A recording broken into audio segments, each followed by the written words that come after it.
Alors, bonjour tout le monde, bienvenue à ce troisième épisode de En coulisses, présenté par le Théâtre du Mauvais Garçon.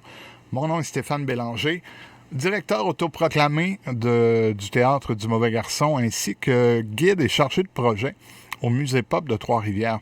Je prends la peine de faire la nomenclature de mes fonctions comme ça parce que je viens vous parler d'un projet qui implique mes deux sphères professionnelles, disons. D'un côté, le Théâtre du Mauvais Garçon, de l'autre côté, le Musée Pop.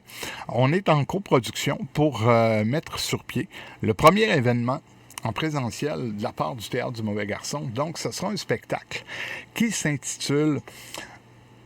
j'ai un blanc. Les histoires insolites de Monsieur Stéphane. Ben oui, les histoires insolites de Monsieur Stéphane. C'est un spectacle qui sera présenté à compter du 17 août sur la devanture du Musée Pop au centre-ville de Trois-Rivières. Donc, il y a deux endroits où on a un abri, donc on va être vraiment sur la rue. Spectacle qui est hybride, à quelque part entre le conte, le théâtre, l'humour peut-être dans le processus de création. Donc, c'est quelque chose qui me tient vraiment à cœur. Et comme ça, j'avais envie de vous partager un petit peu. On est à 30 jours, donc je voulais donner un petit peu, commencer à donner un petit peu le goût aux gens de venir et peut-être de s'accompagner là-dedans, là, comme reste la mission du Théâtre du Mauvais Garçon de démontrer un peu l'arrière-boutique, démontrer le processus derrière tout ça. Donc, les histoires insolites, ça reste inspiré beaucoup de ma vie au musée. C'est-à-dire que souvent, je suis appelé à conter, donc j'ai eu à faire des contes plus traditionnels et on a créé aussi au fil des 3 ans que j'ai été au musée 2 contes originaux. Beaucoup de représentations, beaucoup de contacts avec le public et ça, je dois avouer que c'est très nourrissant. Par la suite, il y a eu aussi l'événement qu'on a créé dans le cadre du 200e anniversaire de la prison, de la vieille prison, le dernier jour d'un condamné de Victor Hugo, théâtralisé par Patrick Lacombe. Et ça, aussi, j'ai vu un espèce de potentiel qu'il y avait là au niveau du musée. Donc, ça a été un petit peu cet amalgame-là au fil de 3 ans et combiné aussi avec toute l'exploration là, que j'ai fait là, du côté du Théâtre du Mauvais Garçon avec le site, entre autres, puis les contes, tout ça. Donc, l'inspiration est venue d'un peu de tout ça. Je travaillais sur un autre projet et là, à un moment donné, je cherchais une espèce de formule qui allait me permettre de combiner tous ces aspects-là que j'aime beaucoup. Et au fil des années aussi, je suis tombé un peu en amour avec la façon de créer de certains humoristes. Je pense entre autres à Simon Leblanc, là, qui à un moment donné a gagné l'Olivier pour un meilleur texte et il écrit rien. Donc, c'est un petit peu paradoxal là, de le voir gagner ça. Mais au fil de certaines entrevues, je l'ai vu parler de ça. Et lui arrive sur scène avec des idées et vraiment prend le contact avec le public et oriente ça au fur et à mesure des rodages. Il fait énormément de rodages et en plus, il rôde pendant qu'il tourne un spectacle qui est fini, lui. Donc, il est toujours en processus de création. Et ça m'a donné un peu l'idée d'aller vers ça. Beaucoup d'influences, directes, indirectes. Et là, c'est un spectacle, si je résume un peu brièvement. À l'heure actuelle, c'est un spectacle qui va impliquer le public. C'est-à-dire que le public est appelé à venir me voir et à amener des objets, insolites ou non, des objets ordinaires, peu importe. Et là, ils amènent ça et durant le spectacle, ils seront appelés à venir me porter les fameux objets. Et moi, j'aurai comme défi de raconter l'histoire de ces objets-là. C'est sûr que là, il y a un danger à ça. Il y a un danger, c'est de l'impro. Il y a des trucs très positifs aussi là-dedans. C'est d'avoir 10 spectacles qui vont être complètement ou qui vont en partie être différents. Je vais aussi me donner le défi d'intégrer de la technologie là-dedans, dont les trames sonores et tout ça. Et là, ça sera au public à choisir. Donc, je me laisserai influencer par ça. Pourquoi aller vers ça? Au fil des années, je me suis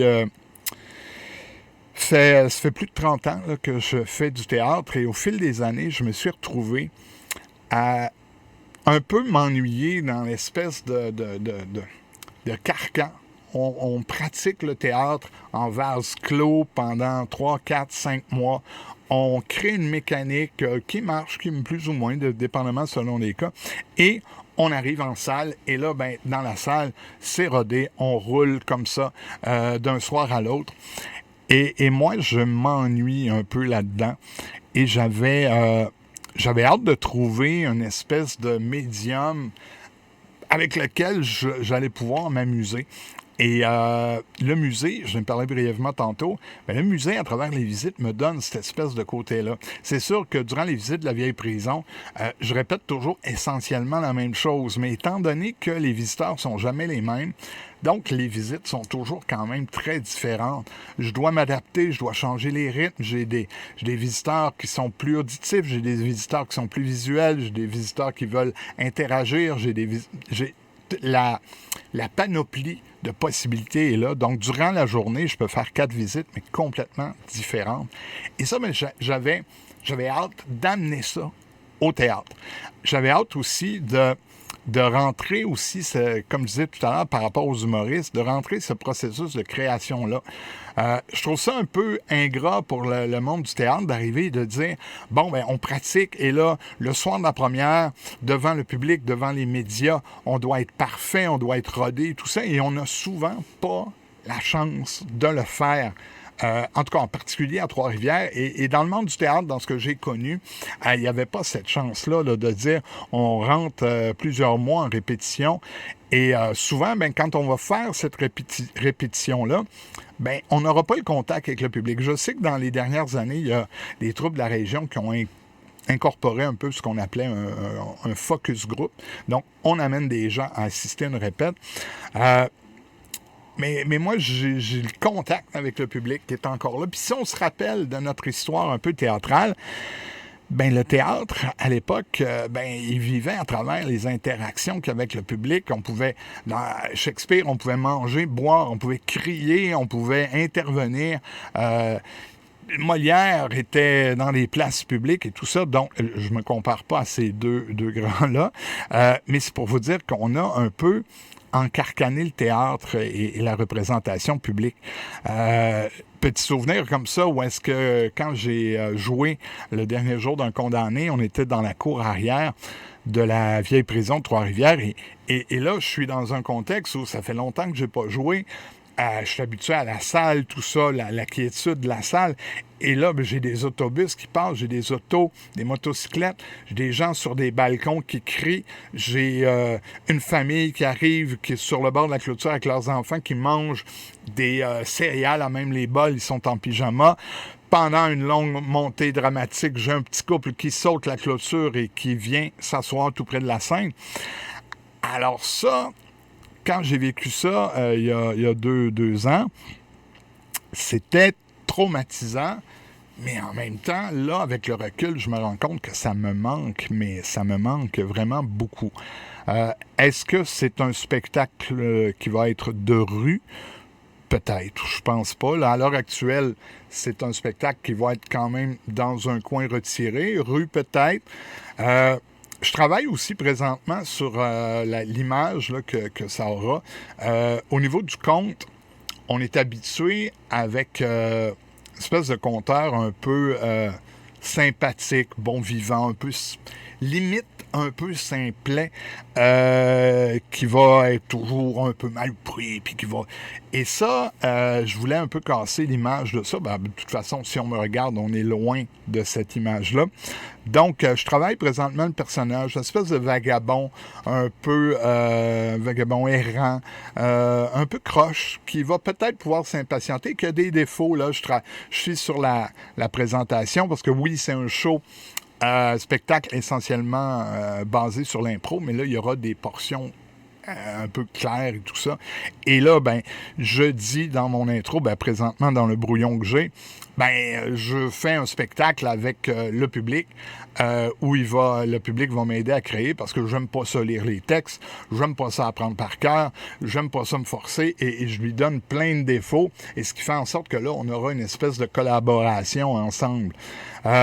Derrière moi, vous avez peut-être remarqué, c'est pas là pour rien. Système de son, colonne de son, micro. Je me suis équipé récemment de ce petit kit-là, excusez-moi l'expression anglaise, parce que je veux utiliser ça durant le spectacle. J'ai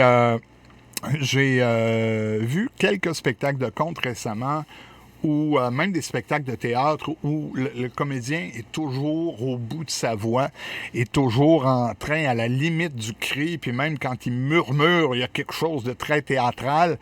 Et ça, ben moi, j'avais envie depuis quelque temps de travailler ça un peu différemment, d'aller chercher des nuances. J'ai parlé souvent, à en être fatigant probablement, j'ai parlé souvent du National Theatre à Londres, cette espèce de théâtre qui a fait un Netflix un peu, si on veut, théâtral. Il y a plein de spectacles et il y a certaines mises en scène qu'on a pu voir où les comédiens ont carrément un micro. Juste ici, souvent, on a des microphones sur scène, mais là, il y a carrément des micros, notamment la mouette là, qui a été jouée. Et ça permet aux comédiens d'aller dans des nuances qui, à mon avis, bien sûr, quand tu es au bout de ta voix, tu n'y arrives pas. Tu n'arrives pas à placer ces nuances-là parce qu'on a toujours la fameuse règle non écrite au théâtre. Tout le monde doit nous entendre. Et là, on est dans une voix théâtrale et tout ça. Et là, le micro va me permettre justement de changer ça, d'aller dans les murmures, d'aller dans des soupirs, des choses comme ça. Et ça va me permettre de jouer un peu différemment l'approche de ça. Ça va aussi, là, j'ai fait quelques répétitions tout à l'heure. Ça va j'allais dire tout tantôt et tout à l'heure en même temps, tout à l'heure, en tout cas, j'ai fait quelques répétitions. Je vais le dire en français, j'ai fait quelques répétitions tantôt. Tiens, tantôt et tout à l'heure, en tout cas, peu importe. Et j'aimais ce que j'entendais parce que je parlais du processus créatif de l'humoriste, j'entendais une espèce de delivery un peu humoriste. Donc, pour moi, il y a beaucoup d'humoristes qui sont vraiment des conteurs exceptionnels et je vais peut-être m'inspirer de ça aussi beaucoup. Je parlais aussi du côté un peu rugueux du personnage. Inspiration directe, Tom Waits, qui, à mon avis, est un artiste incroyable, mais qui est aussi un conteur incroyable. Et là, certaines inspirations, notamment dans son être, quelques paroles de chansons peut-être là, qui pourront m'inspirer. Inspiration aussi, Steve Hill. Ça me peut paraître bizarre, artiste de Trois-Rivières, qui a eu une période qu'il appelait le One Man Band. Donc, il y avait tout ce qu'il y avait. Il était en charge de tout ça. Et c'est un petit peu ça aussi que je veux techniquement. Donc, il y aura micro, il y aura plaque, on appelle ça Stream Deck, effet sonore. Donc, je vais pouvoir, au besoin, déclencher des effets selon les comptes là, qui seront produits là, sur scène. Et il y aura même des moments où j'inviterai les gens à m'écouter et à peser de façon aléatoire sur les sons. Donc, j'aurai à m'adapter. Spectacle qui risque d'être dangereux, mais c'est ça qui est le plaisir de la chose. Et aussi, je fais un peu le tour là, des inspirations. Au niveau de la création, c'est sûr que là, je suis en train d'écrire l'espèce d'enrobage, certains liens, intro, conclusion, mais en même temps, il faut que je garde à l'esprit que il y a des gens qui vont peut-être venir voir 2, 3, 4, 5 spectacles, donc l'amorce de ça devra être un peu différente à chaque fois. Pour m'entraîner, j'improvise comme ça ici, librement. J'ai demandé à ma copine Isabelle de me sortir de façon impromptue un objet et je devais raconter la prémisse de cette histoire-là. Un peu comme, je ne sais pas si ça va rappeler des souvenirs à certains, La Panthère Rose avec Peter Sellers, où je pense qu'il s'appelait Cato, son serviteur avait le mandat de l'attaquer un peu n'importe quand. Aussi, et là, il y a des gens qui vont crier au sacrilège. Pour mon entraînement, j'utilise ChatGPT. Et je m'explique avant de semer la consternation. Je demande à ChatGPT de me créer d'emblée 25 prémices de compte avec une morale qui va avec cette prémisse-là.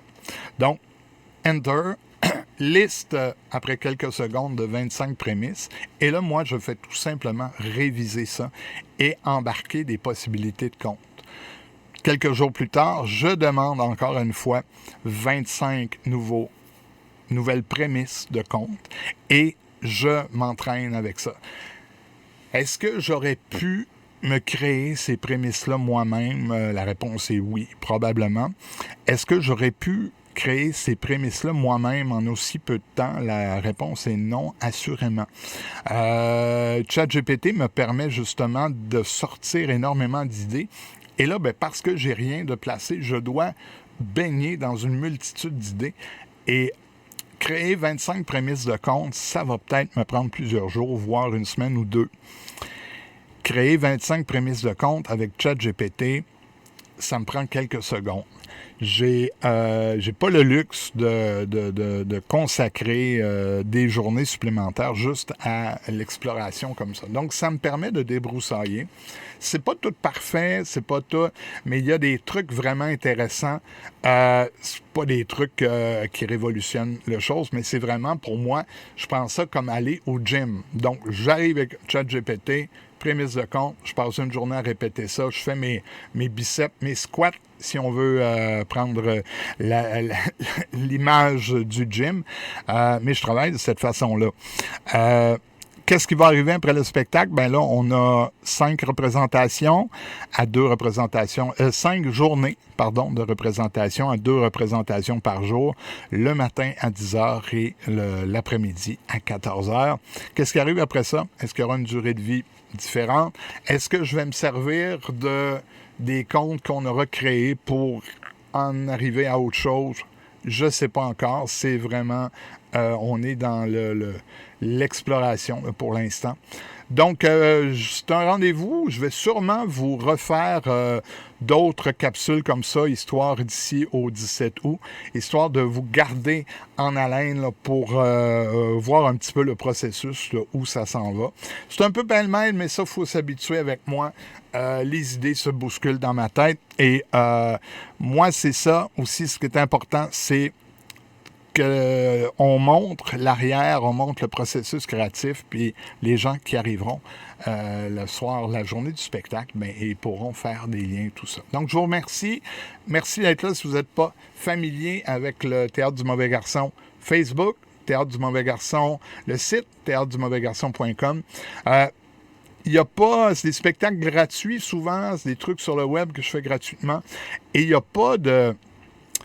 Il n'y a pas plein de moyens là, de soutenir le travail des artistes du coin, parce que je pense qu'il y a énormément d'artistes talentueux dans tous les domaines ici. Et à la base, la première chose que vous pouvez faire, mais vraiment de base, c'est de partager l'information.